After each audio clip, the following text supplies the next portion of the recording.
Adipurusha Tamaham Bhajami Govindam Adipurusha. ఈ కార్యక్రమాన్ని మీకు సమర్పించిన వారు Vasudeva Realtors Private Limited, Bloomfield Elation, near Delhi Public School, Kajaguda, Hyderabad.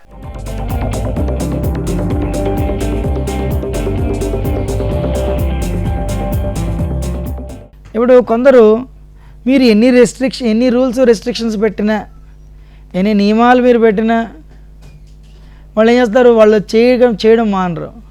అందుకని మీకు మాంసం తినాలనుందా, సరే తినండి, కానీ ఏమిటి, ఓన్లీ మేక మాంసం మాత్రమే. అది బ్రేక్ఫాస్ట్, లంచ్ అండ్ డిన్నర్ అనుకుంటున్నారా? పొద్దున్న మధ్యాహ్నం రాత్రి భోజనం అనుకుంటున్నారా? కాదు, నెలకు ఒకసారే. పోనీ ఎవరో చంపి మీరు తినాలా? కాదు, అమావాస్య నాడు ఈ ఈ ప్రకృతికి ఘోర రూపమైన కాళికాదేవికి మీరు ఆ మేకను బలివ్వాలి. బలిచ్చి ఏమనాలి, ఒక మంత్రం చదవాలంట. కాళికాదేవి, నా నాలుకని నేను అదుపులో పెట్టుకోలేకపోతున్నాను, అందుకని ఈ జీవిని చంపుతున్నాను, కాబట్టి వచ్చే జన్మలో నేను మేకే పుడితే, ఈ మేక జంతువు కింద పుడితే, ఈ మేక మనిషి కింద పుడితే నన్ను చంపేయచ్చు. ఆ షరతు మీద నేను ఇవాళ దీన్ని చంపుతున్నాను. ఇంత నేను చెప్పిన దానికి ఒక పదం ఉంది సంస్కృతంలో, ఏంటి, మాంసహ. నేను నువ్వైపోతాను. అందుకనే తెలుగులో లేదా హిందీలోనన్నా సంస్కృతంలోనన్నా ఏమంటారు, ఒక జంతువు చంపగా మిగిలిన దాన్ని మాంసం అంటారు. హిందీలో మాస్ అంటారు, సంస్కృతంలో మాంసహ అంటారు. ఇప్పుడు చూడండి, సాధారణంగా ఏంటంటే ఒకసారి ప్రజల తాలూకు ఆరోగ్యాన్ని దృష్టిలో పెట్టుకుని ఒకసారి గవర్నమెంట్ ఏం చేస్తుంది, ఎవరు తాగకూడదని మద్యపాన నిషేధం విధిస్తుంది. కానీ కొందరు ఏం చేస్తారు, అక్రమ మార్గాల ద్వారా ఈ మత్తుపానాలు తయారు చేస్తారు. దానివల్ల ఒకసారి యాక్సిడెంట్ జరిగి వాళ్ళు ప్రాణాలను కోల్పోతుంటారు. సో గవర్నమెంట్కి అర్థమవుతుంది, ఇలా కాదు, వీళ్ళు మేము ఎంత ఆపినా వాళ్ళు ఆగట్లేదు, వాళ్ళు ప్రాణాల మీద తెచ్చుకుంటున్నారు. అలా కాదు, తాగండి, కానీ ఏదో వారానికి 1 గంట ఓపెన్ చేస్తాము, మీరైతే తాగొచ్చు అని చెప్పి గవర్నమెంట్ ఏం చేస్తుంది, తాగడం వల్ల చేయడం జరుగుతుంది. అలాంటి కొన్ని డాక్యుమెంటరీలు చేసి ప్రజల్లో అవేర్నెస్ని దీని తాలూకా నష్టాలని తెలియచెప్పడానికి ప్రయత్నించి మెల్లిమెల్లిగా మానిపిస్తుంది. ఎందుకంటే ఎన్ని చెప్పినా మానట్లేదు కాబట్టి. అదేవిధంగా శాస్త్రాలు మనకేం చేస్తాయంటే కొంచెం కన్సెషన్ ఇస్తాయి. కన్సెషన్ అంటే మిమ్మల్ని ఒప్పుకుంటాయి. కన్సెషన్ ఇచ్చారంటే that doesn't mean you are allowed to engage in sinful activity. మీకు కన్సెషన్ ఇచ్చారు కదా, నేను ఈ పాపం చేయొచ్చు అనుకుంటారా? కాదు. ఎలాంటి దుర్మార్గుడైనా సరే, ఇప్పుడు దాని మాంసం తింటే ఏదో 3 సార్లు చంపాడు, సంవత్సరానికి 12 సార్లు, 12 నెలలు అంటే 12 సార్లు మేక కింద పుట్టాలా? ఆడు మెల్లిమెల్లిగా మానేస్తాడు. ఓ తర్వాత సంవత్సరానికి 6 సార్లే, తర్వాత 3 సార్లు అలా మానేస్తాడు. ఇలాగ మానిపించాలన్నది ఈ శాస్త్రాల తాలూకు ఉద్దేశం.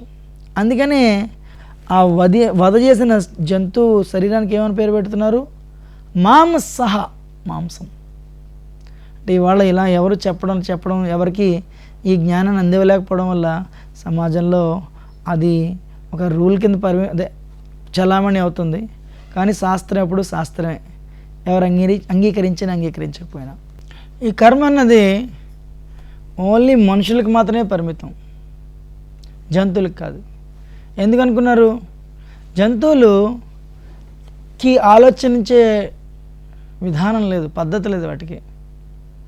ఇప్పుడు సింహం ఆకలేస్తే లేచి వేటాడుతుంది, తినేస్తుంది.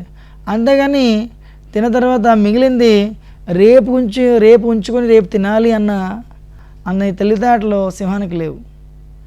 చనిపోవాలి కానీ సింహం గడ్డి తిందు, అలాగే ఆవు చనిపోవాలి కానీ మాంసం తిందు. కానీ మనం రెండోది, ఆకలి అయిపోతే అవి తినవు. మీరు ఏదో హాస్టల్లో ఉన్నారు, ఎవరో ఇంటికి వెళ్ళి స్వీట్లు అవి పట్టుకొచ్చారు. ఓ నువ్వు తింటావా? ఇప్పుడే భోజనం చేసి వచ్చాను, రేపు తింటాను. రేపుకి ఏముంటాయి, ఇప్పుడే అయిపోతాయి, సరేలే తింటాం. ఆకలి వేయలేకపోయినా ఏం చేస్తాం మనం, నాలుక తాలూకా తృప్తి కోసం తింటాం. సో మనకి చాలా స్వతంత్రం ఉండడం వల్ల, ఇండిపెండెన్స్ ఉండడం వల్ల కర్మ మనుషులకు మాత్రమే పరిమితం. ఇంకొకటి, కర్మలో 2 రకాలు ఏమిటంటే, ఒకసారి కర్మ తాలూకా చర్యకి ప్రతిచర్య వెంటనే వస్తుంది రియాక్షన్, ఒక్కసారి చాలా రోజులు పడుతుంది. మీరు ఉదాహరణ చూడండి, మీరు ఆవాలు నాటితే ఒక 20 రోజుల్లోనే మొక్కలు వస్తాయి. కానీ కొబ్బరికాయ నాటితే 20 సంవత్సరాలు పడుతుంది. ఇది చాలామంది తెలియదు. మీరేదో హైవేలో కారు నడుపుతున్నారు, ఎవరో వచ్చి వెనకాల గుద్దారు, మీరు ఏం చేస్తారు, అదే పోలీస్ స్టేషన్లో చెప్పకుండా వెనక్కి తిరిగి వెళ్ళి ఆయన కొట్టారు. మీరు ఏం చేస్తారు, చట్టాన్ని చేతిలో తీసుకున్నారు. అవతల వ్యక్తి ఏం చేస్తారు, వెంటనే కొడతాడు. సో మీరు కొట్టిన దానికి వెంటనే తిరిగి రియాక్షన్. ఒకసారి ఏమవుతుంది, రియాక్షన్ లేట్గా వస్తుంది.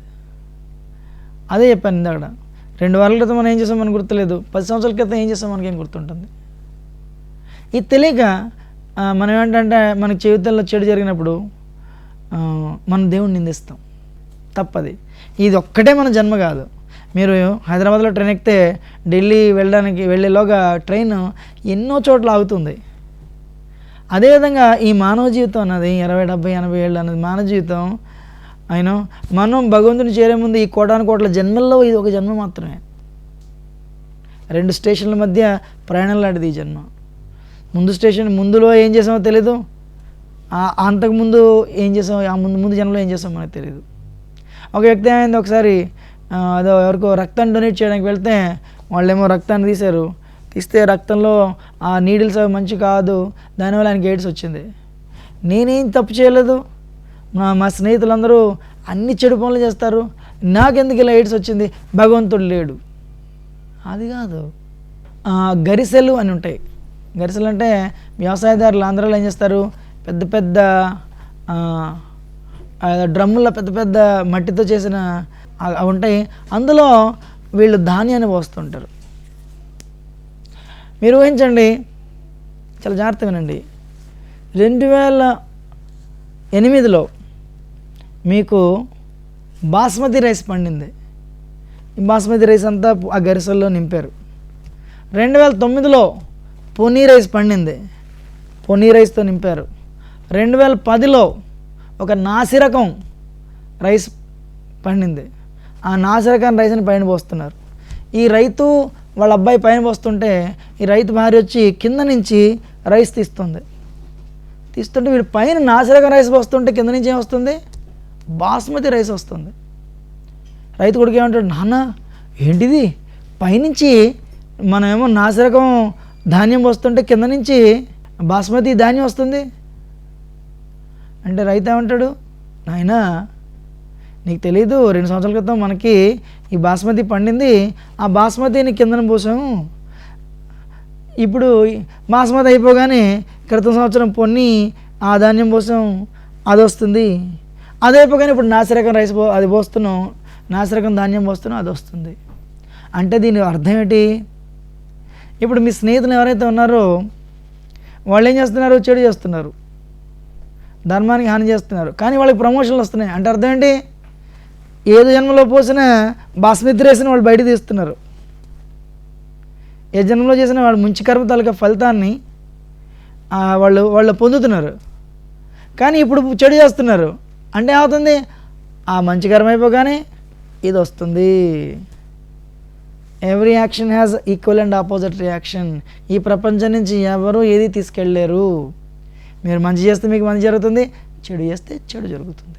ధృతరాష్ట్రుడు కృష్ణుడి దగ్గరికి వెళ్ళి, కృష్ణ, ఏ కుటుంబంలో పుడితే ఈ ప్రపంచానంతాన్ని పరిపాలించవచ్చో ఆ కుటుంబంలో పెద్దవాడి కింద పుట్టాను, చక్రవర్తి అవ్వచ్చు, కానీ నువ్వేం చేసావు, పుట్టుగుడివాడి కింద పుట్టించావు. సో చేతికొచ్చిన సింహాసనం నా గుడిదానం వల్ల పోయింది, అలాగని సింహాసనం పోయిందా, తిరిగి మళ్ళీ వచ్చింది నా తమ్ముడు చనిపోవడం వల్ల. ఏదో 100 మంది పిల్లలు ఉన్నారులే అని ఆనందించాను, ఆనందం నింపుకునేలాగా ఆ 100 మంది పిల్లల్ని చంపేశాను. ఎందుకు ఇలా జరిగింది, 100 మంది పిల్లలు చనిపోయారు. కృష్ణ అన్నాడు, 100 సంవత్సరాల క్రితం అదే 100 జన్మల క్రితం నువ్వు ఒక వేటగాడు తాలూకా కొడుకువి. ఒకరోజు ఏం చేసావు, చెట్టెక్కి తండ్రి పక్షి కళ్ళు పొడిచేసి ఆ 100 పిల్లలున్న ఆ గూడుని నిప్పు పెట్టి అంటించావు. ఆ 100 పిల్లలు నీకు కాల్చేసావు. అందువల్ల ఈ జన్మలో నువ్వు పుట్టుగుడ్డుగాడి మీద పుట్టావు, నీ కళ్ళ ముందే 100 మంది పిల్లలు చనిపోయారు. ధృతరాష్ట్రుడు ఆ సమాధానాన్ని ఆనందపడలేదు, సంతోషపడలేదు, సంతృప్తి చెందలేదు. నేను 100 జన్మల క్రితం చేస్తే ఆ మరు జన్మలో నువ్వు చేయాలి, కానీ 100 జన్మలు ఎందుకు నువ్వు తీసుకున్నావు అని అడిగితే కృష్ణుడు అన్నాడు, నీకు ఒక పిల్లడు పుట్టాలంటే దానికి నీకు ఇంత పుణ్యకర్మ చేయాలి, ఇంత పుణ్యం చేసి ఉండాలి. నీకు 100 జన్మలు పట్టింది ఇంత పుణ్యం చేయడానికి. ఈ 100 జన్మలు పట్టడం వల్ల ఆ 100 జన్మల్లో మీరు ఇంత పుణ్యం నువ్వు సంపాదించినప్పుడు 100 మంది పిల్లలు నీకు పుట్టారు. కానీ అదొక్కటి ఉండిపోయింది, అది ఇది దానికి దీనికి చెల్లు అన్నాడు.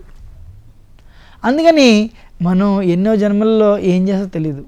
ప్రతి జన్మలో కొంచెం మంచి కర్మ కొంచెం చెడు కర్మ చేస్తాం. కాబట్టి పుట్టినప్పుడు ఏమవుతుంది, మంచి కర్మ ఉన్నప్పుడు తెలివితేటలు, అందం, ఆరోగ్యం, మంచి రిలేషన్షిప్స్. చెడు కర్మ వల్ల అనారోగ్యం, కోర్టు కేసులు, తెలివితేటలు లేకపోవడం, ధనం లేకపోవడం, ఆరోగ్యం లేకపోవడం, ఈ రెండు కలిపి ఉంటాయి ప్రతి వాళ్ళకి. అందుకని ఈ జనన మరణ చక్రంలో ఈ మంచి కర్మ చెడు కర్మ ఇవి పాపపుణ్యాల తాలూకా ఇందులో మనం కొట్టుమిట్టాడుతున్నాం. రెండోది, కర్మ అన్నది వ్యక్తిగతం, సామూహికం కూడా. వ్యక్తిగతం అంటే ఉదాహరణకి మీరు తప్పు చేస్తే మీరు బాధపడుతుంటారు, మీతో పాటు మీ ఇంట్లో వాళ్ళు కూడా బాధపడతారు. ఇంకోటి, భగవంతుడి తాలూకా ఆ చక్రం చాలా మెల్లగా తిరుగుతుంది, ఆజ్ఞాచక్రం. కానీ ఈ చక్రం తిరిగినప్పుడు ఈ గ్రైండింగ్ మిల్లో ప్రతి గింజ పిండి అవుతుంది. అంటే అర్థం ఏంటి, మనం చేసిన ప్రతి చర్యకి కూడా ప్రతిచర్య ఉంటూనే ఉంటుంది. అందుకని కొందరికేమో ధనం ఉంటుంది, ఆరోగ్యం ఉండదు. తినడానికి తిండి ఉంటుంది కానీ అరాయించుకునే శక్తి ఉండదు. కొందరికి తిండి ఉండదు, ఆకలిస్తూ ఉంటుంది, అరాయించుకునే శక్తి ఉంటుంది, తిండి ఉండదు. సో రెండు కలిపి ఉంటూ ఉంటాయి అందరికీ. ఇంకో నియమం ఏంటంటే, అయ్యో ఇలాగ ప్రకృతి నియమాలు ఉన్నాయని నాకు తెలియదు, కర్మతాలక నియమాలు ఉన్నాయని, అందుకని దానివల్ల నాకు